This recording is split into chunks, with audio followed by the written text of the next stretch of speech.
Lepo pozdravljeni v novem podcastu Domovine. Danes pa vstopamo v svet, kjer meja med znanstveno fantastiko in realnostjo lahko rečemo kar nekako že izginja. Govorili bomo namreč o zdravilih nove generacije, ki ne lajšajo simptomov, ampak dejansko popravljajo napake v našem genskem zapisu. Z nami je človek, ki je v osrčju te, lahko rečemo tudi slovenske revolucije. Zakaj boste izvedeli med pogovorom? Z nami je dr. Matevž Korenč iz biotehnološkega podjetja Galeta Bio. Kako slovensko znanje o majhnih mehurčkih prenaša upanje za neozdravljive bolezni in zakaj se prav na našem koncu rojeva evropska biotehnološka prihodnost? Dr. Matevž, dobrodošli. Hvala lepa za povabilo, za tak super uvod.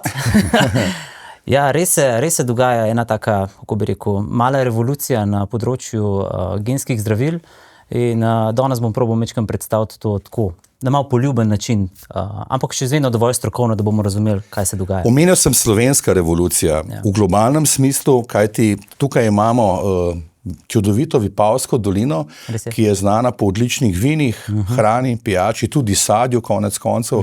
Res bogata je ta čudovita dolina, ampak zdaj se rojeva neka nova zgodba, ki pa zna tudi popeljati Slovenijo in pa Vipavsko dolino v svet na malce drugačen način. Res je. Tole je Vipavska dolina, ki je, že Rimljani so tukaj bili že zelo prisotni in se je tukaj že zelo veliko dogajalo, že leta in leta nazaj. Jaz sem se v Vipavsko dolino preselil 3 leta nazaj in takrat mi je bilo predstavljeno, da je to slovenski Silicon Valley. Pa sem si mislil, verjetno pa so res neke podobnosti, no, mislim, imamo, blizu je morje, blizu so ključna pristanišča, blizu je Italija in tudi so tukaj prisotna zelo močna, visokotehnološka podjetja in zdaj se ta zgodba še bolj razvija, ravno to, kar omenjate, ne. V Ajdovščini se gradi ta nova zgodba Biotehnopolis, ki bo povezovala akademijo, industrijo in zaživela v nek nov prebojen smer. Ja, verjetno se zdaj ravno kar sprašujejo tisti, ki gledajo ta podcast, kdo ste, kakšna je vaša vloga, kakšni so vaši že rezultati iz preteklosti. Vem, da so zelo odmevni, da se malce predstavite, da vas ljudje spoznajo, na katerem področju ste bili zadnja leta zelo aktivni in tudi v slovenskem in svetovnem merilu zelo uspešni, kar se tiče iskanja novih, modernih zdravil. Ja, zdaj pa če gremo večkrat nazaj. Ja, jaz sem sanjač, raziskovalec, zelo motiviran, da premikam meje, drugače... Doktor biokemije, ne? Tako, drugače po duši sem znanstvenik, sem doktoriral iz biokemije, potem sem šel v težko industrijo, kjer sem se naučil bolj te težke korporativne politike, pa tudi razumel, kako v bistvu ta biznis deluje. Iz težke industrije sem potem šel v biotehnološki svet, zaposlil sem se potem pri Sartorius Bioseparations, tam bil 5 let in tam sem se v bistvu spoznal s temi novimi zdravili, s temi novim načinom pridobivanja teh zdravil. Tam imamo tudi eno zanimivo zgodbo iz tam, namreč, če govorimo zdaj leto 2021, ravno v času covida smo, takrat so stranke iskale, kako bi lahko producirale več te plazmidne DNA, ki so bile ključne komponente za proizvajanje cepiv. Ampak bo treba malce pojasnevati te zadeve, da ne bo vse skupaj prestrokovno, da bodo ljudje malce hitreje lahko vstopili v ta svet teh vijačnic. Te vijačnice. Svet vijačnic je, v bistvu je zelo znan ta svet, no, vsaka celica ima nek zapis, nek genski zapis, to imajo bakterije, imamo ljudje in te zapisi so, lahko se jih popravlja. No, slišimo RNK in DNK. Tako. Mogoče, če se prav osredotočiva zdaj na ta čas covida, takrat je mogoče bil ta boom RNA, takrat, ne. No, kaj se je takrat začelo dogajati? Ne? Takrat smo dobili vsi te cepiva od Pfizerja ali pa Moderne, te so najbolj znane, in takrat so nam dajali tako znana mRNA zdravila. Ne. Kaj v bistvu je to sploh pomenilo? V tisti injekciji notri so bili taki mali mehurčki. Ti mali mehurčki so delovali kot neka transportna sredstva. To govorimo o tako majhnih mehurčkih, da jih sploh ne moramo videti z prostim očesom. In znotraj je bila ta RNA, ki je imela notri zapis, da ko se je ta zapis prenesel v celico, je potem postala celica opremljena, da se je lahko borila proti virusu. Na tak način... Ta M pomeni modified, ne? mRNA pomeni messenger RNA. Messenger. Tako, to je kot messenger, ampak s to RNA, to so v bistvu nukleinska zaporedja, to govorimo o posameznih nukleotidih, ti se lahko s tem poljubno igraš. Ne? In tukaj zdaj prihaja ta zgodba. Če se ti lahko s to RNA igraš, potem lahko tudi spreminjaš, ne? Kako boš opremil celico, kako se bo celica dejansko začela razvijati, a jo boš popravil, a jo boš oborožil, in tukaj se odkriva cela nova paleta zdravljenja, celo raka ali pa popravljanja genskih bolezni ali pa genskih napak. Ja, ogromno znanja se skriva za tem, ampak ko menimo COVID, ne, večina ljudi ima nekako slabe spomine na te čase, ne samo zaradi izolacije, ampak tudi zaradi seveda številnih agent in pa številnih drugih zadržkov, da je to bila globalna prevara in tako naprej. Danes sploh ni najen namen tukaj, da se spuščava nazaj v to, priznam, tudi za mene zelo naporno obdobje, ki je dejansko tudi transformiralo svet na drug način, ampak danes je predmet debate v tem, da nam probate pojasniti, kako lahko te nove metode, s katerimi se vi ukvarjate, res pomagajo pri teh zdravilih nove generacije in da morda nekdo, ki ima neozdravljive bolezni danes, čez par let morda bo hvaležen, da vi obstajate v Vipavski dolini. Ja, COVID je bil poseben obdobje. Zakaj? Zaradi tega, ker takrat, kar sem omenil, so bila te posebna zdravila, ki so bila strani Pfizera in Moderne, ki so se transportirala znotraj teh mehurčkov. Takrat je bila ta tehnologija nova in še zelo v povojih. Priznam, so bile tudi napake, ni bilo optimalno, ampak ta nova tehnologija je imela toliko velik potencijala, da se je ogromno denarja začelo zlivati v ta razvoj teh, po domače rečeno, mehurčkov. V angleščini bi to zasledili kot lipid nanoparticles ali LNP.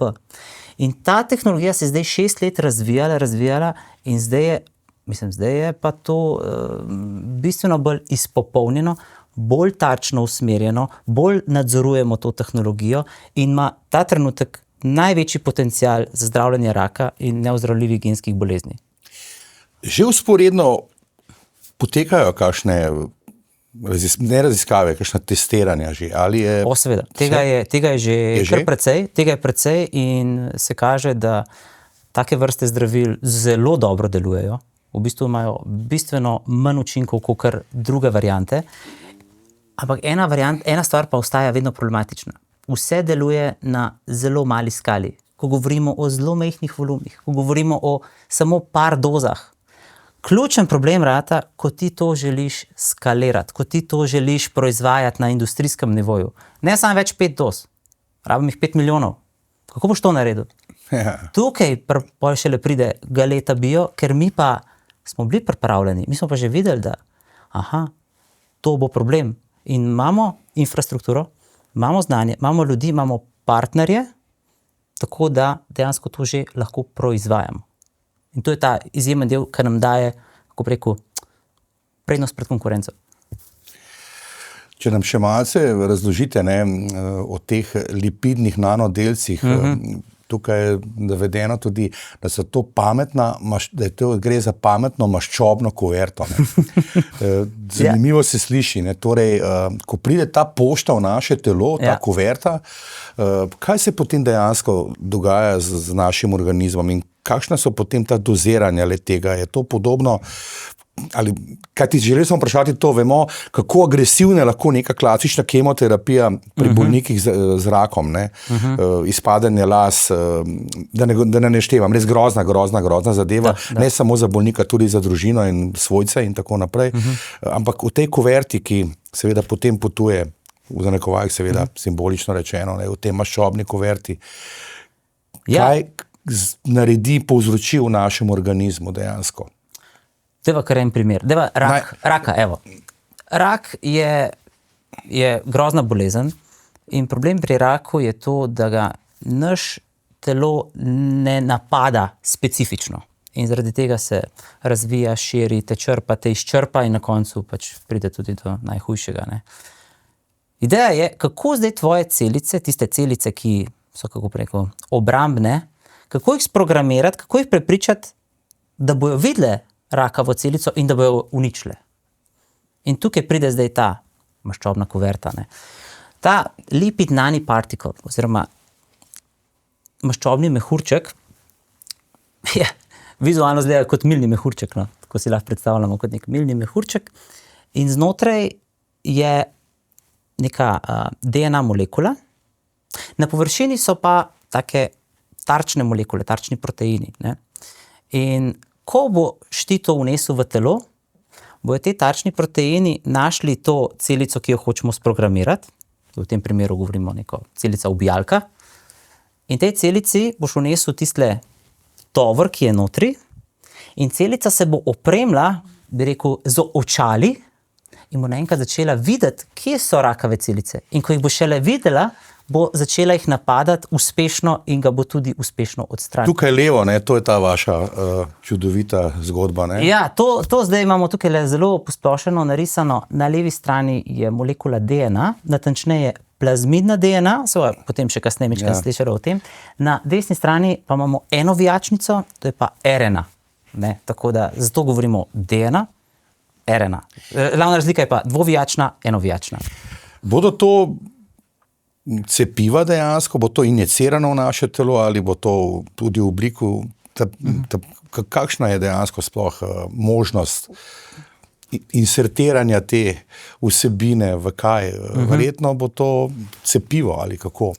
Če govorimo prav o genskih zdravilih naslednje generacije, bo to zagotovo neke vrste injekcija, ki bo ubrizgana. Ne?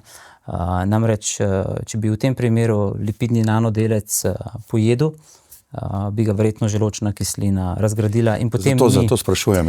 Ni isti efekt. Ne? Tukaj rabimo potem to intravenozno ubrizgati, da potem to pride že v krvni obtok. V krvnem obtoku vemo, da se obnaša na določen način, delec išče celico, na katero se bo pripel, in ko se na njo pripne, da notri tovor in potem celico opremi, s čemerkoli že želiš opremiti. Lahko jo pa tudi samo popraviš. Ne? Mi vemo za genetske bolezni, za dedne bolezni, da so v bistvu samo napake na jedru, na našem zapisu so določene napake. Te napake so lahko samo par nukleotidov, samo par koščkov. Ne? In mi lahko vnesemo noter popravljalni mehanizem, ki popravi samo te 3 koščke, in potem celica bo delala kot, recimo, zdrava celica. Ne? Torej, popravil si nekaj in to bo zdaj popravljeno naprej. Imam kar nekaj znancev, nažalost, no, ki so raka stradali dobesedno. Se pravi, tudi nek japonski znanstvenik je nedolgo nazaj napisal, ne, da je to potrjeno, da če sebe dovolj stradamo, ne, da ta naša maščoba, ki jo imamo v sebi, je lahko dovolj zaloga za nas same, da preživimo in dejansko lahko ubijamo tudi najhujše bolezni, kakršna je rak. Ne. Zdaj, verjetno, to ni ravno vaše prvotno področje, ampak zanimivo, ne, da se vse vrti okoli te maščobe nekako. Ne. Tukaj je izbrana maščoba. Sprašujem kot laik. Ne, se je zelo dobro vprašanje. Mislim, ljudje veliko berejo in potem nekako poslušaš to vprašanje maščoba, pa kaj ima to veze, pa stradanje, pa zakaj stradanje, pa zakaj je vedno rak in tako naprej. In očitno je nekaj na tem. Ne? Rečemo maščobni nanodelec. Zakaj je izbrana ravno maščoba? Ne si to zdaj predstavljati kot maščobo, kot ne vem, svinjsko mast, ne? Ampak govorimo o molekulah, ki so fosfolipidi, torej imajo polarno glavo in nepolarni rep in se v določenem okolju lepo orientirajo. In zbrani so zaradi tega, ker so tudi naše celice, ki imajo membrano, sestavljene iz istih komponent. Torej, izbrano je zelo pragmatično zaradi tega, da ko ta mehurček pride do celice, tarčno, se z njo samo zlije. Samo zaradi tega. Tako. Ampak treba omeniti absolutno tudi, bili ste del ekipe 4 raziskovalcev, ne, ki ste ustvarili alkalizator. Ja, res je. Ja. Kako ne rečem to, stroj, naprava, kakšen bi bil najboljši izraz. Meni se zdi tako stroj, malce groba beseda, glede na to, da pomaga reševati življenja. Ne? Naprava bo bolje. Ne? Bolje, mogoče res, ja, naprava. Res bil sem eden izmed 4 inovatorjev in kasneje tudi produktni vodja tega produkta. Ker s tem se je pravzaprav začela ta zgodba, ne? Ja, v bistvu moja profesionalna pot je tukaj naredila svoj odskok. Zdaj se spet vračamo v leto 2021. Takrat smo videli, da so potrebe po tej napravi. Stranke so spraševale po nečem, kjer bi lahko te bakterijske celice odpirali in ven izolirali to plazmino DNA. Zdaj, to se zdaj sliši zelo komplicirano. Ne? Ja. Ampak v glavnem, alkalizator, kaj je? Mogoče je najboljša primerjava s tem kavnim mlinčkom. No, v biotehnologiji uporabljamo bakterije kot neke vrste mini tovarne. Ne? In v bakterijah, v teh mini tovarnah se proizvajajo ti mali plazmidi, ki se tudi kasneje uporabljajo za proizvodnjo cepiv ali pa za zdravila. Prej smo jo videli tudi na sliki. Alkalizator pa je kot kavni mlinček. Zdaj, tukaj je analogija taka. Kavno zrno si lahko predstavljamo kot bakterijsko celico. Tako. V kavnem zrnu je kofein in kofein je ta tarčna molekula, ki jo iščemo, kot recimo ta plazmid. Ne? In izziv je, kako zdaj to kavno zrno na tak zelo kontroliran način odpirati, da boš dobil ven čim več kofeina, pa čim manj nečistot. Ne? Nečistote so pa grenkoba. Ne? No, tako. Prav gre za neko vrsto ekstrahiranja, za ekstrakcijo. Tako. V biotehnologiji bi temu rekli bakterijska liza ali celična liza. Ne? V starem načinu oziroma po ta staro se je to delalo tako, da se je to v velikih sodih mešalo in njihov način je bil tak, da so te celice odpirali na zelo hiter način, na nekontroliran način. Tukaj zdaj vidimo v ekipo. Ne? Ja, evo. To je ta ekipa in inštrument, ki ga vidimo, je alkalizator, je beta verzija, ki je bila razvita v... To pomeni poskusna, ne? Tako. Razvojna, no? Ta je bila razvojna, smo rekli, tole bomo se slikali, tole je pa zelo zanimivo, ne? Tole je zanimiva zgodba in potem smo ta inštrument še nadgradili, ki je bil potem tudi prodajan v proizvodne procese v Severni Ameriki in v Evropi. Ne. Doktor Koren, če tole moramo vprašati, ne, venomer vidimo končne produkte, potem zdravila, ne, ampak kdo so tisti geniji, ki pa sestavijo skupaj ta stroj oziroma te aparature? Ja, to je fascinantno, ne? Ja.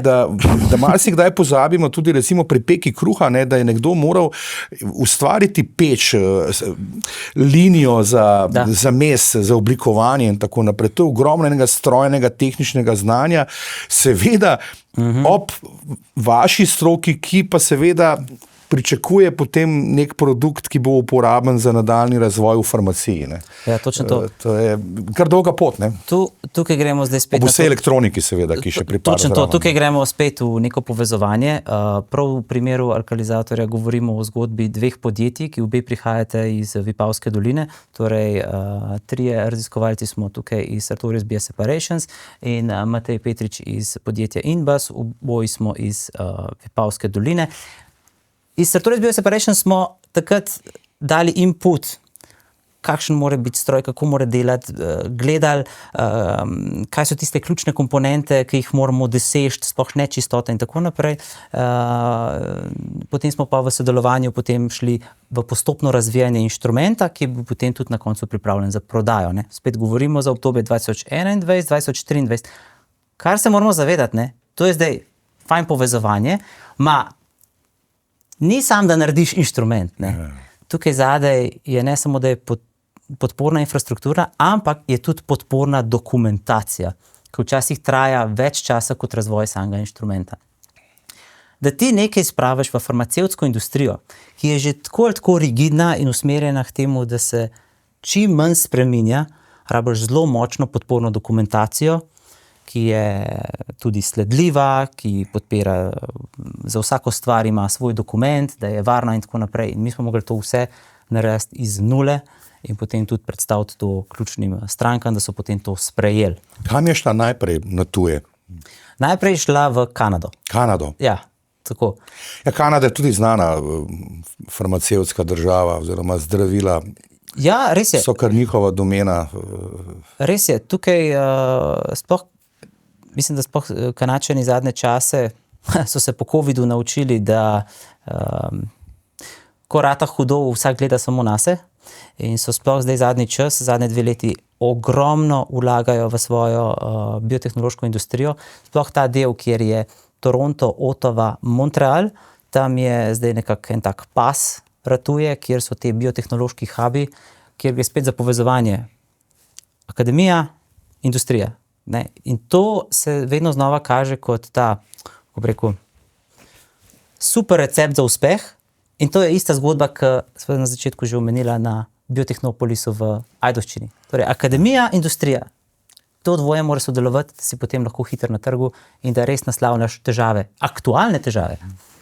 Ampak vi boste verjetno v Ajdovščini nekako razvijali neko svojo pot, ali bo to podobno se dogajalo tudi recimo v Montrealu, Ottawi ali pa v Torontu? Zdaj Biotehnopolis je še v povojih. Povojih, ja. Tako, ja. Zdaj prve gradnje se bodo začele konec letošnjega leta, ampak zemljišča so že kupljena, zdaj se OPPN ureja in Galeta Bio bo tudi prisotna tam, namreč Vipavska dolina in Ajdovščina ima ogromno znanja iz biotehnologije, tam so pač tudi specializirane na podjetja, tudi Primorska univerza bo imela v Biotehnopolisu svoje prostore, tako da je nam smiselno, da smo prisotni tudi zraven. Moram pa poudariti, da Galeta Bio, njen ključen core business bo to, da bomo znali stranki to, kar stranka že odkrije, da mi lahko začnemo proizvajati. In to proizvajati na veliki skali. In to je ponavadi izziv, kjer veliko ljudi pade. Torej gre za 2 stvari, ki boste razvili, se pravi same naprave. Tudi, če bo treba, ja. In pa seveda tudi recept, po domače rečeno, da skrajšam zdaj zgodbo. No. Tako, proces, ne? Proces, ne? Know-how. Tako, stranka pride do tebe, jaz imam tole molekulo, od tebe rabim, da ni sam ena viala, ampak jih je 5 milijonov. Zdaj, kako boš to naredil? Evo, tukaj pa potem mi pridemo, ne? Tako. Ja, še malce o Vipavski dolini in pa sodelovanju tudi z univerzo, tudi to je zanimivo, kaj ti pravijo, da na mladih svet stoji. Da. V to tudi verjamem, da še vedno obstajajo tisti, ki bodo reševali nas, ko bomo malce starejši. Upam, da se bo to dogajalo čim manjkrat, ampak da bo to znanje prisotno. Kako je s tem povezovanjem, kajti gre za področje, ki zna biti za mladino, ki ima rada medicino, farmacijo, zelo obetavno. Slišimo lahko, koliko je povpraševanja, ne samo po zdravnikih, tudi po tistih, ki ustvarjajo zdravila. Res je. Dobre službe, dobre plače, recimo tudi, ne? Tako, in tega znanja, prav, če se mečkam bolj usmerva na biotehnološkega znanja, tukaj govorimo o biokemikih, kemijskih inženirjih, biotehnologih, farmacevtih, tudi iz medicine, inženirji, razni. Tega znanja v Sloveniji je ogromno in že samo, če pogledamo po Sloveniji, kjer imamo tele centre, kjer se ta znanje koncentrira, naprimer na Dolenjskem imamo Krko, potem imamo Sando v Prekmurju, potem imamo v Mengšu Novartis, Kemijski inštitut s svojim centrom za genske terapije v Ljubljani in potem še, imamo še Goriško regijo, ne? In tukaj je že znanje prisotno s strani Sartorius Bioseparations in tudi mi zdaj tja prihajamo. Trenutno smo v Komendi, ampak ta center tam v Ajdovščini bo zelo pomemben. In na mladih res svet stoji. Samo mislim, da rabijo mladi dobre zgodbe, da so tudi motivirani. Ne? Naprimer, ena taka dobra zgodba, ne, ki je zdaj zelo popularna, je, kaj je uspela, prav neverjetno, no, sicer, kaj je uspela dr. Špela Mirošević narediti. Premikati meje nemogočega in za svojega sina uspela povezati znanstvenike, zbrati sredstva, res neverjetno. No. Ja, gre za nek premikanje meja, ne, ste dejali, ne? Čist. Pa dejali ste njen primer, slovenski stroki dokazuje, da razvoj zdravil za redke bolezni ni nemogoč in da je tukaj znanje in tudi volja, kot vidimo. Ne? Ampak malce je žalostno, ne, ironično skoraj, da potrebuješ nekoga, ki ima takšno voljo in pa tudi nekoga, ki trpi za takšno boleznijo. Po drugi strani pa moraš imeti predvsej tudi sreče, da naletiš na ljudi, ki imajo predvsem potem znanje, da to lahko rešujejo. Ne. Ja, gre za en konglomerat naključij. Ja, to je že filmska zgodba. Ne. In upam, da bo enkrat film posnet, ker je dobra, ker je tudi navdihujoča zgodba. Se dotikaš dveh stvari. Tukaj je ene vrste je pritisk, ne? In če ni pritiska, se stvari ne premaknejo. Ne? Ko bi rekel Erin Brockovich v drugo smer. Ne? Tako. Reversible. Ne? Točno to. In ta pritisk je, mislim, če ni pritiska, se stvari ne premaknejo. Ne? V primeru alkalizatorja smo imeli pritisk, da prehitimo konkurenco. In smo zmagali. Ne? V primeru, spet, se bom vrnil nazaj na Biotechnopolis, tam je večina kapitala, ki je investiranega v to, privatnega kapitala, kar pomeni, da bo neke vrste pritisk strani investitorjev, da se postavi in dostavi. Ne? In potem je to čist neka druga, čist neka druga predstava, kakor pa če bi bil to recimo nek državni projekt, kjer pa mogoče so pritiski mogoče malo bolj mehki, no, tako bom rekel. Malce še navajam vaše nekatere zaznamke, ne, oziroma poudarke, bom raje to besedo uporabil, ne, da gre pri takih dejanjih tudi za nekakšen pospešek, dejali ste tako, ekosistemu vsega tega, ne, da takšni osebni boji nekako pomagajo orati to ledino in da pospešujejo prenos teh inovacij. Ja.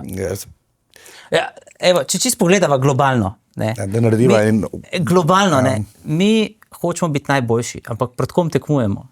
Proti najboljšim univerzam v Ameriki, proti najbolj agilnim laboratorijem na Kitajskem, proti najbolj inovativnim laboratorijem v Singapurju. Ne?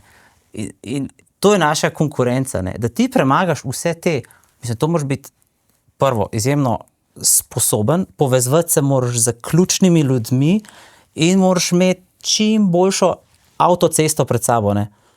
Tukaj se zdaj predvsem navajam na birokracijo, ne, ki se ponavadi ubesi nate in te začne bremzati. Ne. Do tega še pride. Ja, ampak hočem reči, ko hočeš biti nekje najboljša špica na svetu, je boj s časom neizmeren. Ne. Ti se boriš proti nekim konkurentom okrog sebe in so pozitivne stvari, negativne stvari. In rabiš takrat avtocesto, rabiš biti hiter, rabiš hitro biti na trgu. No. Kako pa je dejansko z bolniki, ki nekako so obsojeni, pa bom kar moral tako reči, ne, dobesedno že skoraj da na smrt, ne, s to boleznijo ali pa z nekim, recimo z rakom, so v nekih stadijih, ki seveda bi naredili dobesedno vse, da bi imeli upanje, da se njihovo stanje izboljša. Kako je s temi osebami, ki volontersko recimo bi pristali na to, da probajo zdravilo oziroma to cepivo, to rešitev? Ja, zdaj tukaj nisem prav udeležen neposredno v teh programih, ampak... To se dostikrat ljudje sprašujejo, ne, kako je s tem testiranjem, ne, nekdo to vedo, da so miši podgane in tako naprej v laboratorijih, ampak konec koncev nekoč mora nekdo to... Nekaj se moramo zavedati. Ne. Ponavadi v medije pride taka pompozna naslovnica, po genski terapiji pacient umrl. Grozen slišati. Ampak se moramo pa zavedati, da ponavadi so v takih začetnih fazah teh raziskovanj in testiranj pacienti že taki, kjer so že zelo opešani. Tako da v bistvu je to neke vrste zadnja bilka. Ne? Pa še težja naloga, ne, dejansko. Tako ne. In ti sicer z vsem dobrim namenom, da boš tega bolnika pozdravil, je lahko njegovo telo že v začetku tako oslabljeno, da ga lahko to še potem oslabi, da lahko tudi umre, kar je žalostno. Ampak Ampak ja, nova zdravila, te zdravila, o katerih se danes pogovarjamo, nove generacije, pa dajo en žarek upanja, ne, da se lahko bomo bolj uspešno borili proti raku. In da bomo lahko tudi zdravili te skoraj personalizirane genske napake. No. V to smer gre. Tako naštejete, recimo, par primerov, kaj bi to recimo lahko bilo? Je par primerov za slepoto. Prav na rakih je pa tako, da za krvne rake, kjer so bolj taki razdrobljeni, te terapije že zelo dobro delujejo. Bolj postajajo problem raki, ki so bolj globularni, ki so bolj gmotasti. Ne, tisti so težje razgradljivi. No? Tako da je treba tam celice še toliko bolj opremiti in potem to ojačati, no? Ta napad. Ja, je pa tukaj to področje zelo vroče. Ne? Vsi zdaj gledajo, kaj se dogaja v Bostonu, kaj se dogaja v San Franciscu. Namreč to so taki svetovni hubi. Gre tukaj za neko tekmo zdaj že kar med vami in Američani? Tekmo in sodelovanje. Pozitivna vojna, glede na dogajanje, ki ga imamo na Bližnjem vzhodu. Zdaj, če boš tekmoval, boš bolj izgubil. Tukaj gre bolj, bi rekel, tudi za sodelovanje. Mi v Galeta Bio imamo to srečo, da smo že zdaj povezani z zelo močnimi in pametnimi partnerji, tudi iz Amerike. In oni vidijo v nas, da smo na ta pravi poti in je to, mislim, to je zakladnica znanja. Ne? Je pa treba poudariti, da Galeta Bio je slovenski proizvod, je vložen vanjo slovenski kapital in bo tudi ostala slovenska. Imamo pa noter toliko enega dobrega, na svetovnem merilu dobrega znanja, da nas tudi Američani opažajo in verjamejo v nas. Zdaj, vemo, da govorila sva tudi o patentih. Ne? Ja. Zaščita, patentirati nekaj v Sloveniji je ena zgodba. Ja. Zdaj je malce laže, kar se tiče tudi Evropske unije, kar ti gre za enoten trg. Drugačna je zgodba za Veliko Britanijo, potem, ko so se spet nekako odločili za svojo britansko pot, ne, za Brexit. Amerika, spet drug svet, Kitajci seveda non-stop iščejo nekako poti, da bi sami razvijali nekatere stvari. Kako je s tem, da dejansko bi to lahko bil Made in Slovenija? Vse je Made in Slovenija, ampak da ni potem kakšne prevare, kraje dejansko. Saj ne vsega, ampak včasih je ravno en tisti usodni delček najbolj pomemben. Ne? Točno to. Tisto mikronček znanja, ki naredi piko na i v vašem seveda svetu molekul in pa atomov, bi lahko rekli. Že skoraj, da.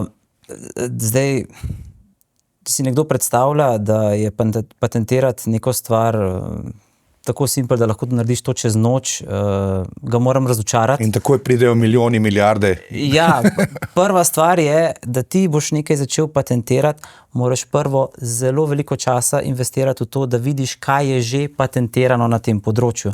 Namreč, če si ti patentiral nekaj, pa se to prekriva za nekim področjem, ki je že patentirano, imaš takoj problem. Torej, da ti lahko nekaj patentiraš, mora biti to res izvirna ideja. Nekaj čisto novega. Čisto nova. Ponavadi je vodilo nekaj takega, kar nisi mogel logično se tega spomniti. Ampak je prišlo tako. Toliko mora biti izvirna. In potem, ko si ugotovil, da z nobenega drugega patenta ne kršiš, potem gre v birokracijo. Tukaj potem treba za vsako področje, oziroma boš patentiral v Ameriki, boš patentiral v Angliji, boš patentiral v Evropski uniji, na Kitajskem. Ne? Ko se da ta patentna prijava, je to treba potem tudi to licenčnino, je treba to plačevati. Ne? To rata zelo drage drago. Zadeve. Ne? Tako, rata zelo, zelo drago. Zdaj lahko se neka velika firma odloči in kupi tvoj patent. To je čist možno, ne? Lahko da je nekaj Eden od farmacevtskih gigantov, če malce špekulirava zdaj, ne, takole. Naprimer, nek farmacevtski gigant se odloči, da bo za, ne vem, 1,5 milijarde kupil firmo in s tem, ko kupi firmo, bo tudi vse njene patentne pravice in tako naprej in se s tem v bistvu reši vseh problemov. Ampak, če boš pa ti ostal nek majhen, pa boš probal na patentnih trgih konkurirati, boš mogel pa zelo veliko denarja vložiti, da bojo te patenti živi. Plus zavedati se, da recimo Kitajska bo vedno našla neko luknjo, ki bo tvoj produkt recimo obšla, pa delala nekaj svojega. Ne? Če se malce probava zdaj odmakniti od teh RNK-jev in DNK-jev, pa malce, če pogledava Slovenijo, takole kot navadna državljana, recimo vi kot seveda znanstvenik, razvijalec, jaz kot novinar radovedne sorte, imamo, vidim, ogromno znanja, sami ste dejali, tudi po farmacevtski industriji. Potem, če pogledamo tudi naše vrhunske zdravnike, ki upravljajo razne vrhunske, zelo zahtevne operacije, govorimo o kirurgih, plastičnih kirurgih, o očesnih kirurgih. Spekter je zelo bogato zaseden z stroko, vrhunsko. Potem, če pogledamo tudi zdravilišča, ki jih ne manjka, ne, tukaj vidim neko opcijo. Vi se selite v Vipavsko dolino, kjer bo ta biotehnopolis. Slovenija dejansko bi lahko bila neka podalpska zdravstvena oaza zdravja v smislu vsega tega znanja in morda tudi, da se bi neka znanja in pa pameti vračala nazaj v domovino ob seveda določenih drugih pogojih, ki bi omogočali lažje delovanje in bolj ugodno delovanje vsega tega sistema, ki sem ga ravnokar omenil, da ne bom predolg. Mislim, to se sliši drugače super, ne? Ker res je, v Sloveniji je ogromno znanja. Ne? Večkrat to ponavljajo, ne? Kaj vse bi lahko bilo, ne? Če bi bilo, ko bi bilo. Ne? Pa pojmo kar konkretno pogledati. Ne? Če še en dober primer znanja, ki se je akumuliral v Sloveniji, pa prepričal velike gigante. Naprimer, Novartis se zdaj na veliko širi v gorenjski regiji. Ne? Tukaj pomeni, da je bilo v zadaj ogromno nekih posameznikov, ki so uspeli prepričati vodilne, torej je kader tudi, ne? To je kader, ja. To je kader, ki je dobro motiviran, ki ve, kaj dela in ki zna narediti stvari. Ne? Da bi pa Slovenija zdaj postala alpska oaza. Primer biotehnopolisa. Imamo letališče, prav zraven, ne? Če bi postalo mednarodno letališče, bi bila povezava perfektna, imamo zelo blizu izhod na morje. Sama narava v Sloveniji vemo, da je odlična, ne? Da marsikoga privede sem. Tujci, Američani nas sploh vedno pohvalijo, ne? Koliko je tukaj lepo, koliko je tukaj še vedno tako prvinsko, da lahko vodo piješ iz pipe. Ne, to je nam mogoče tako malo samoumevno, ne? Ampak njim je pa tako, a lahko vodo pijem iz pipe? Ja, seveda, da lahko piješ. Ne? In narava jih privabila sem.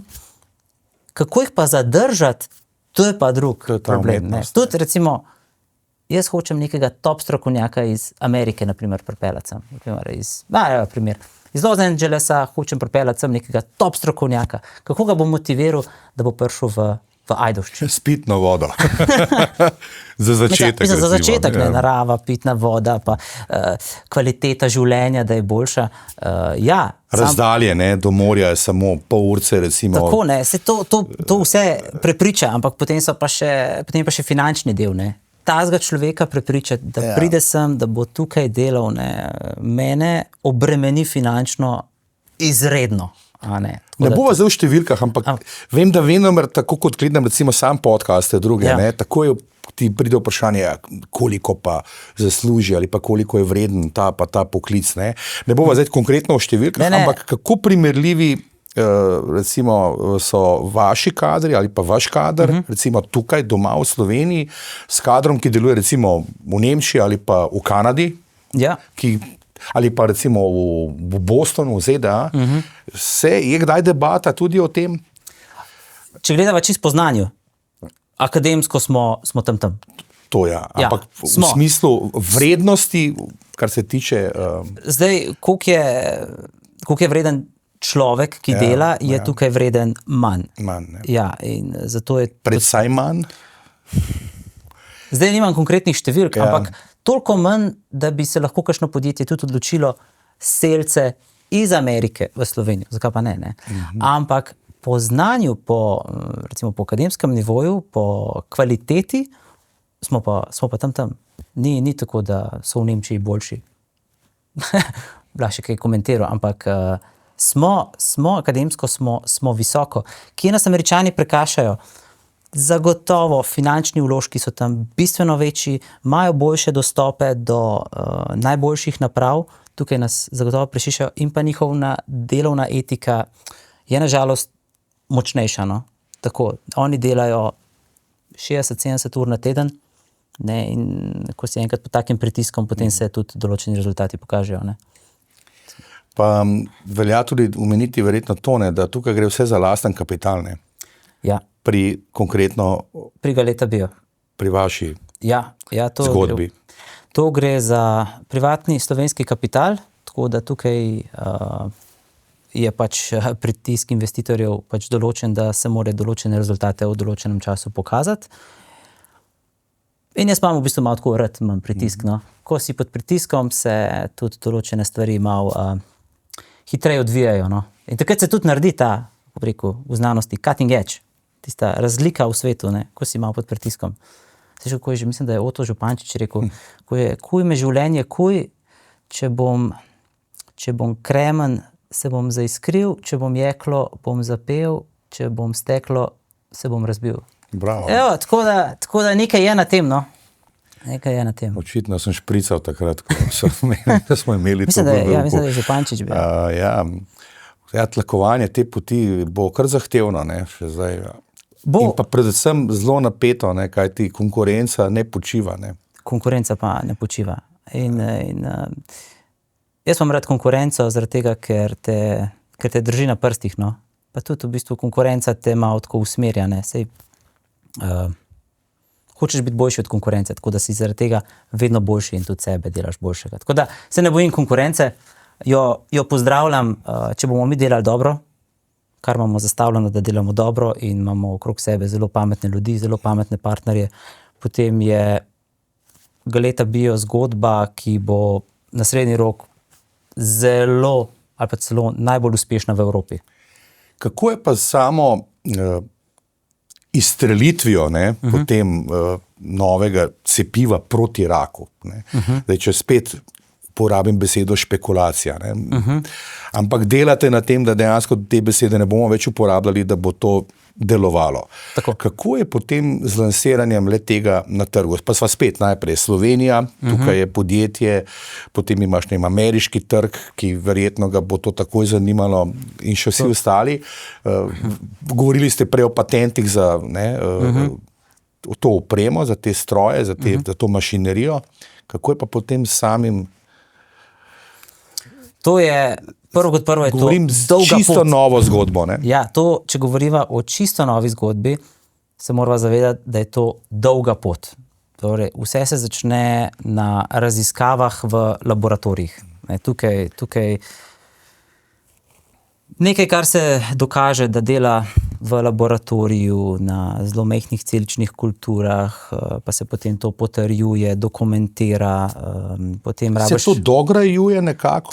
Tako, to se dograjuje. Glede na izvide, glede na klinične izvide tako. In potem nekako mora biti dovolj teh pozitivnih indicov, da nekdo to po domače rečeno požegna.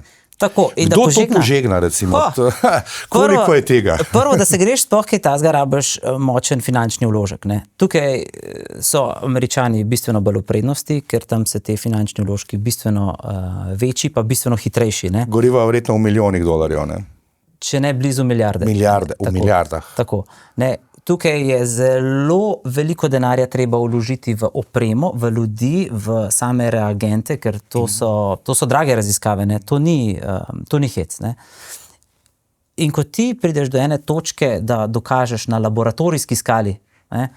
Nekaj deluje, stvari se obnašajo tako, kot si želim, potem rabiš nov finančen vložek, da boš zdaj ti to lahko predstavil regulatorni skupini. Ne. Regulatorna skupina v Ameriki je recimo zelo znana FDA, ona bo pogledala, aha, vidim, da nekaj delate, ok, rezultati so pozitivni, potem ti dajo neke smernice, potem je treba mogoče še kaj ponoviti, še večkrat, na večji skali in tako naprej. In potem so šele tiste testiranja, mogoče najprej na primatih, miškah.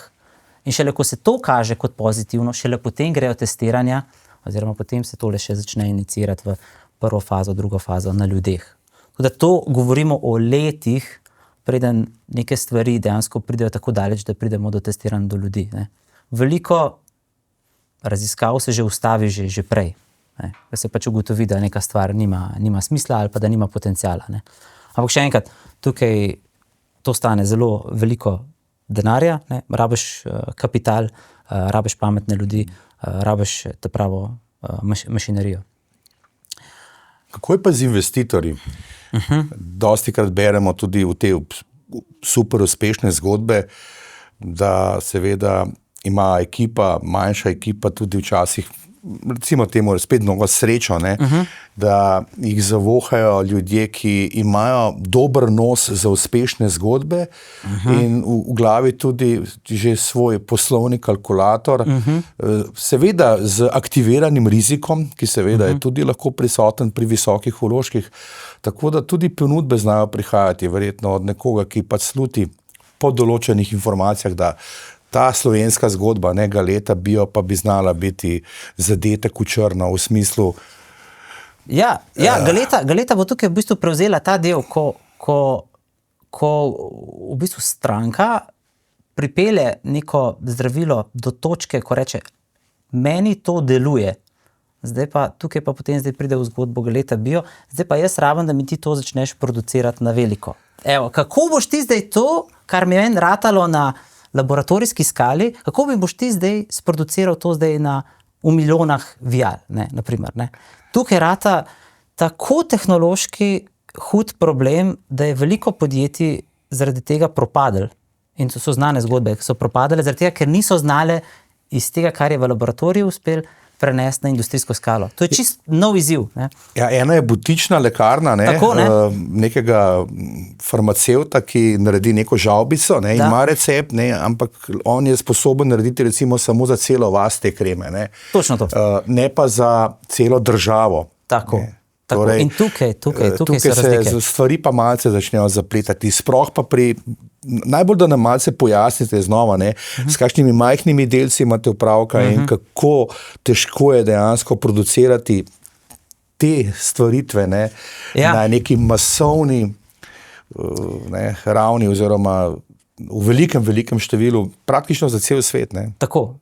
Tukaj je problem predvsem. Dve stvari sta tukaj problematične. Ena je ponovljivost, da to, kar produciraš, je vedno enake kvalitete in visoke kvalitete. In druge ta kvalitetni del. Ena stvar, ki se pa nisva še danes dotaknila, pa je vedno bolj vroča, so nečistote. Ne? Namreč nečistote v zdravilih so včasih tudi usodne. Ne? Oziroma so velikokrat usodne, ker telo na nečistote reagira zelo burno, zelo negativno in pacienti umirajo zaradi tega. Ampak to je že alkalizator zna delati, ne? Ja, alkalizator je samo en del v temu mozaiku. Alkalizator, zdaj pa, če se vrnemo na začetek, ne? Ko si te celice odprl, je ta tarčna molekula prišla ven, ampak je prišla ven z manj nečistotami. Ne? Običajne stare metode bi dale več nečistot. Malce sfiltrirana. Tako, mečken sfiltrirana, super izraz. Ja. Ampak ti to, kar si zdaj dobil, je treba še vedno sfiltrirati, še vedno je treba to dodatno očistiti in vsak korak, ki ga dodaš, očisti tarčno molekulo, da je potem bolj varna za pacienta. S tem se zdaj vi intenzivno ukvarjate. Ne? Tako. S to, rekel, masovno produkcijo, tako. Najbolj čistega, kar se le da ustvariti. Točen to. Najbolj čisto, kar se da ustvariti na tem svetu. Bolj kot regulacija priporoča, še bolj čisto od tega. To je naše poslanstvo. Ja.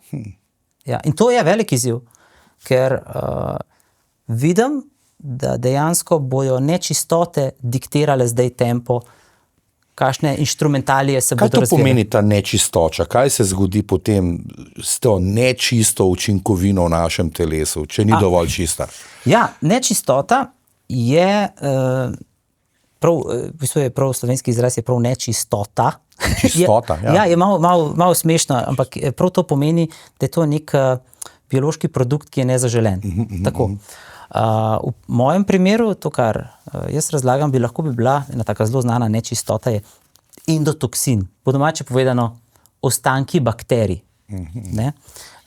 Mi smo že na začetku te bakterije zdaj odpirala in te ostanki bakterij, če ni to dovolj dobro očiščeno, se bodo lahko prenašali iz koraka v korak in lahko na koncu tudi pristanejo v zdravilu. Če pristanejo v zdravilu in če to zaužije človek, bo telo zelo burno Tukaj smo odreagiralo. Slovenci tudi zelo napredni. Ne? Zelo. Če me spominjam, vara je tudi 2024, ko smo dobili od Gospodarske zbornice za alkalizator najvišje priznanje za inovacijo, je takrat tudi Novartis predstavil in dobil zlato priznanje najvišjega reda, ravno na področju detekcije nečistot. Tako da vidimo, da farmacija zelo gleda na to in se bo tukaj zelo še regulativa zaostrila. In tisti, ki ne bodo mogli tega... Tukaj ste vi zelo na domačem terenu, Da, ne? da. Tako da vas še malce bolje spoznajo. Ne? Tako da ta kromatografija in čiščenje biomolekul, to je dejansko vaše primarno področje. Tako. V Sartorius Bioseparations, kjer sem delal 5 let, Sartorius Bioseparations je v Sloveniji zelo dobro znana, proizvaja tako imenovane monolitne pametne kolone. Zdaj monolit, čisto za laično javnost, da ga lahko opišem, je kot neka spužva. Kot spužva in ima zelo velike kanale in skozi te kanale tečejo tekočina, molekule in monolit, njegova največja prednost je, da lahko zelo velike molekule zelo dobro ločuješ. In v našem primeru mi delamo z plazmidno DNA, delamo z mRNA, vse te nukleinske kisline, o katerih se danes pogovarjava, oziroma vse te biološke komponente, o katerih se danes pogovarjava, so zelo velike molekule in monolit ima to prednost, da to lahko zelo dobro očisti. In če lahko zelo dobro očistiš, potem je manj teh nečistot, pomeni, da si na trgu bolj konkurenčen.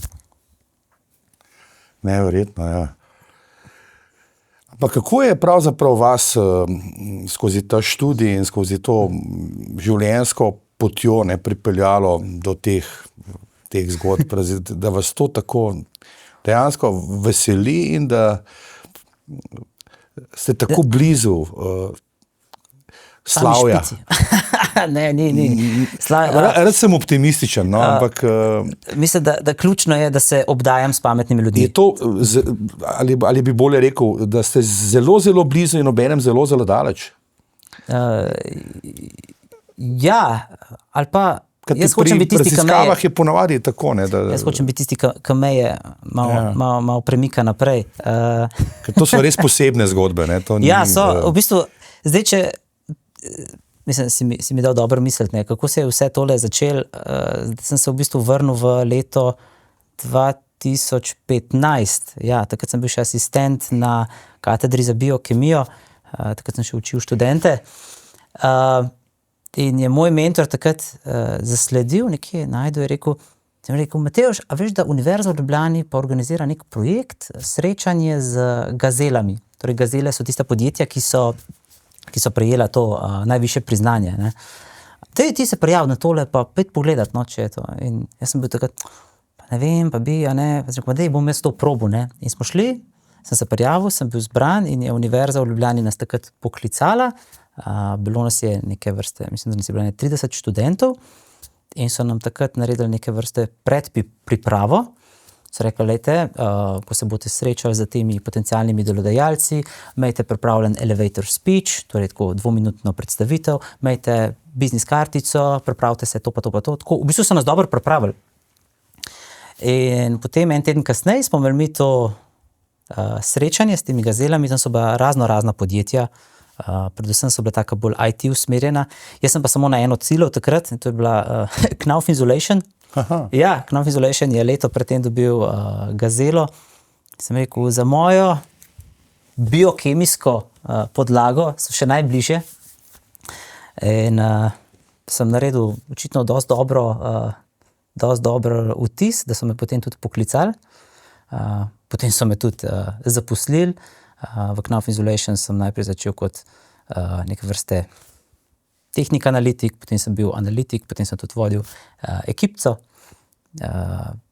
Zelo veliko sem se tam naučil. Gre seveda za razvoj materialov, ne? Da ne bo razvoj materialov. Pomote, absolutno ni bilo to gradbišče, ne? Ampak laboratorij. Ne? To je bil ko slišijo Knauf Insulation, ja. Si mislijo, polagali so... Ali pa gipsplate. Ja, gipsplošče. Ja. Ne, to je bil visokotehnološki laboratorij, zelo opremljen za tisti čas, na tistem nivoju. Izredno veliko sem se tam naučil. Tudi podjetje je vame takrat veliko vlagalo. Bil sem tudi... Kaj to za kontrolo materijalov, kakovosti materijalov? Ključno je bilo to, da sem... Mogoče kakšno eko zgodbo tudi, kajti vemo, razgradnja le tega, da je to vse bolj zdravo tudi na tem področju se veliko dogaja, ne? Mogoče tema za kdaj drugič, ne? Kako tudi... Tema za kdaj drugič, ampak tukaj dejansko, ste na nečem zelo, zelo pomembnem. Ves čas je treba kontrolirati, da se kemijska sestava teh vlaken v tej mineralni volni ne spreminja, zaradi tega, ker trenutno je zastavljena tako, da se ta mineralna volna, če se vdihne, da se razgradi. Če pa bi se slučajno kemijska sestava spremenila, se pa lahko spremeni do te mere, da bi to lahko celo postal azbest. Mislim, treba je paziti, da si v določenih rangeih, v določenih regijah, kjer si siguren, da to, kar se bo vdihnilo, se bo razgradilo. Pa smo spet pri čistoči, ne? Točno to. Evo, zanimivo, ne? Ampak kako manjši je ta svet, ne, zdaj, s katerim se vi borite, ne, oziroma ga spoznavate, te vijačnice, elipse, v primerjavi z razvojem nekih gradbenih materialov? To je verjetno popolnoma drug planet ali precej manjši, v smislu... Predvsem bolj zanimiv. Lahko bi rekli, da se na področju nukleinskih kislin, PDNA, mRNA, da se spet veliko bolj dogaja. Po covidu je bil itak boom, ampak zdaj se to zelo veliko dogaja. Ravno čez par tednov grem spet v Boston pogledati, kaj so tam spet nove vroče stvari. Mogoče nismo omenili, ampak Boston je en tak center sveta za biotehnologije ta trenutek. Vsi pogledujejo tja, gledajo, kaj bo naslednja nova stvar. Pa bi rekel, da je ta svet kar velik. Kar velik. Ljudi, ki pa tam srečuješ, pa ponavadi srečuješ kar podobne. No? Ravno čez pol leta bomo imeli monolitno, tako rečemo, monolit Summer Symposium, torej monolitno šolo. Na Bledu bo to v začetku septembra in tam pridajo tudi strokovnjaki iz celega sveta pogledati, kaj so spet nove inovacije. Koliko vas je, ki ste v tej, bom rekel, v tem istem klubu, no, športa, če se malce tako metaforično izrazim, ki se igrate z isto žogo, da ne bom zdaj kompliciral s temi medicinskimi, farmacevtskimi kraticami in pa biokemičnimi izrazi. Zdaj, če damo recimo izključno akademijo, potem damo pa tudi še... Govorim, laboratoriji, ki ste dejavni zdaj pri iskanju teh novih zdravil proti raku in pa... Teh laboratorijev je veliko. Je. Teh laboratorijev je veliko, so po celem svetu, od Amerike, Evrope, Azije, vsi iščejo naslednjo veliko stvar. Je pa zelo malo takih, ki se ukvarjajo, kako to spraviti na večjo skalo. Točno to, kar se mi ukvarjamo, kar smo pa mi že poskrbeli. Ne? Ampak teh igralcev, ki jih omenjaš, ki se igramo z isto žogo, jaz bi rekel, da jih je na tisoče. Tako da konkurenca je zelo huda. In potem, če si uspešen, te tudi potem kakšno večje podjetje potem tudi kupi. Ne? To pa ponovadi vidimo v časopisih, da je bilo neko podjetje kupljeno za 2 milijardi strani nekega farmacevtskega konglomerata. Bi pretiraval, če bi rekel, da Sir Alexander Fleming je bil tisti izumitelj penicilina leta 1928, kmalu bo torej 100 let od tega, ne? Gre tukaj za nekakšno novo zgodbo o novodobnem penicilinu? Da. Je? Da, zagotovo. Velika naslovnica, ne? Nas čaka, upam, da kmalu, ne? Vse kaže, da te lipidni nanodelci, ki jih lahko sprogramiraš, da potem sprogramirajo celico, da imajo ogromen potencial, da to deluje, da se tehnologija dobro razvija in to bo postala v prihodnosti platforma. In če postane platforma, je potem to nova generacija. Pa seveda, da so možni stroji, ne, se pravi, ta industrija potem že, ne, Tako, industrija mora pa slediti temu, štancala, ne, ta zdravila. In tukaj, pa ne samo za raka, verjetno, ne? Ne samo za raka, tukaj govorimo tudi o genskih popravkih in tako naprej. In pa tukaj si ne moramo ta trenutek nič pomagati z umetno inteligenco. No. Mi smo na takem področju, ki je še toliko novih stvari je, ki jih umetna inteligenca še ne ve, da ti ne moreš umetno inteligenco vprašati nekaj, kar še ne ve. Ne? Tako da tukaj v bistvu rabiš strokovnjake, ljudi, ki imajo izkušnje, ki ti lahko govorijo prave stvari. Pa še tole sem rekel, da moramo nujno obdelati, ne, ko zadnje čase res vse brni okoli te umetne inteligence, fake news, vlažni posnetki, potem kako lahko to rešuje zdravstvo, industrijo in tako naprej. Absolutno obstajajo variante, kjer je to čudovit asistent in seveda marsikaj lahko pomaga, ampak vseeno, ko gre za neke razvojne zgodbe vašega tipa, ko sami razvijate, ko gre za nekako, da ščitiš tudi svoje znanje, svoj trademark, svojo blagovno znamko, svoj tim, izdelek, ne, potem pa umetna inteligenca vam dejansko lahko pomaga, ampak zgolj, da jo vi prilagajate za svoje potrebe, v smislu varovanja informacij, spet te recepture, no, da spet malce skrajšam vprašanje. Točno to. Zdaj, umetna inteligenca se je izkazala za čudovito orodje v smislu, da ji naložiš 139 strani dokumentov, pa potem ona naredi izvleček. Prilagojeno za vaš poklic, ne? Tako, ampak vedno več podjetij, oziroma vse resna podjetja, bom tako rekel, pa so naredile neke vrste svojo umetno inteligenco, ki je pod njihovim okriljem, njihovo kontrolo in ne komunicira z zunanjim svetom. To je ključno, ne? Ker če ti umetni inteligenci poveš nekaj, recimo, nekaj zelo zaupnega, pa gre potem to v svet, potem to ni več zaupno. Ne?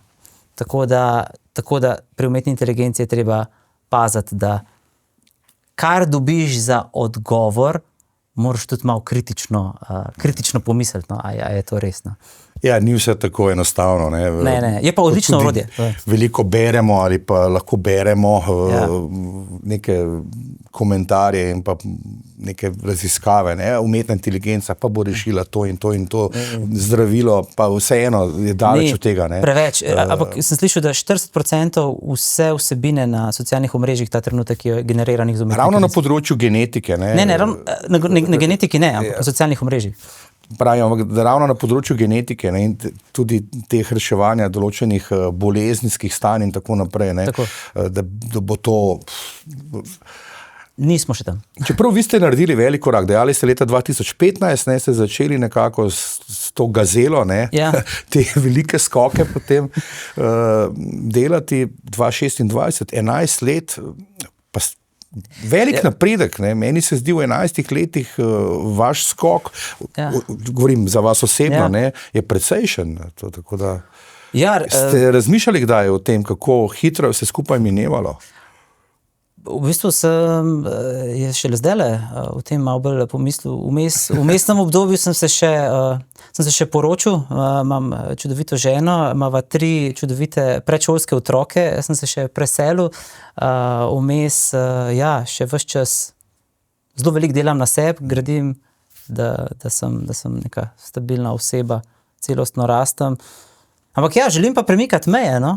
Tako da se moraš premikati hitro, no? Še takole, gre za zelo veliko nalogo oziroma izziv, pomagati konec koncev Slovencem, Slovenkam, mogoče tudi kakšnemu prijatelju, To je odgovornost. je odgovornost in hkrati verjetno tudi motivacija, Zagotovo. Težko najdeš. Je ta empatija prisotna v vašem timu, da je to tudi eden izmed teh glavnih motivatorjev, da je to glavna gonilna sila tudi ob seveda raziskovanju? Ja. Takole za konec pogovora. Vedno bolj opažam, da ko sodelujem z zelo pametnimi ljudmi, zelo pametnimi sodelavci, strokovnjaki, vidim, da jih zelo motivira, ko se nekaj premakne. Ampak res, ko narediš nek bistven preboj, to je tista motivacija.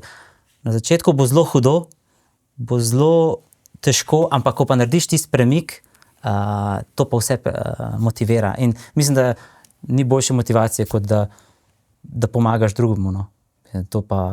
Na tem se pa lahko zelo črpaš in tudi ko je težko, pomisliš, da delaš za neko večjo zgodbo in to bo tudi vir motivacije za naprej. Še zadnje vprašanje, kako vidite sebe in pa vaše podjetje, za katerega delate, oziroma kjer ustvarjate, čez 5 let recimo? Je to dolga doba ali leta hitro tečejo, vidimo, Se je kar omenil, 11 let pa se je že ogromno spremenil. 5 let v biotehnologiji ni veliko, samo spomnimo, 5 let je od covida, pa do kam smo zdaj prišli. Podjetje Galeta Bio bo najboljša biotehnološka zgodba v Evropi. Tako, kot je zastavljeno zdaj, je odlično. Tako. Hvala za čas in pa seveda želimo vam, da čim hitreje poskrbite, da bomo imeli novo naslovnico, da se penicilin počasi poslavlja, v narekovajih seveda. In pa hvala tudi vam za vabilo, za tale čudovit, zelo zanimiv pogovor in upam, da je to mogoče koga malo navdihnilo, da bo mogoče tudi kaj pogledal v to smer ali pa se odločil za to kariero, ker rabimo možgane. Hvala vam. Hvala tudi vam, ker ste bili z nami in znova smo malce razširili obzorja, preleteli seveda najnovejše uspehe, dosežke naših fantov, Slovencev in Slovenk v laboratorijih, pred katerimi je, vidimo, svetla prihodnost, tako da vsekakor pa nas spremljajte na naših družabnih omrežjih in pa tudi podcast je vedno na voljo z našo novo vročo temo na domovina.je.